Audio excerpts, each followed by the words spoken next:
আমাদের ছোট্ট একটা প্রজেক্ট, হ্যাঁ, মরিচের চারা এগুলা আমাদের মিজান ভাই পানি দিচ্ছে। এটা হচ্ছে সাংসু, এই পুচ্ছু, এই যে পানি আইছে। এটা হচ্ছে স্ট্রবেরি। মরিচ এটা দুই কোয়ালিটির, এটা হচ্ছে ঝাল আর একটা ঝাল ছাড়া মিষ্টি মরিচ। এটা হচ্ছে স্ট্রবেরি গাছ। তারপরে হচ্ছে টমেটো, টমেটো গাছ লাগাইলাম। তারপরে এখানে আছে হুবাক, এটা হচ্ছে শশা, 6-8টা শশার চারা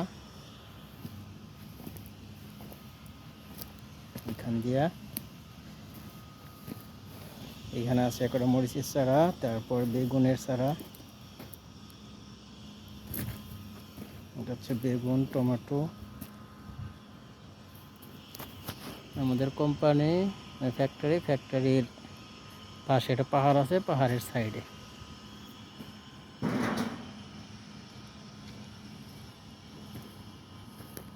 পাহাড়ের সাইডে একটু জায়গা আছে, এখানে পরিচর্যা করে গাছগুলো লাগাইলাম।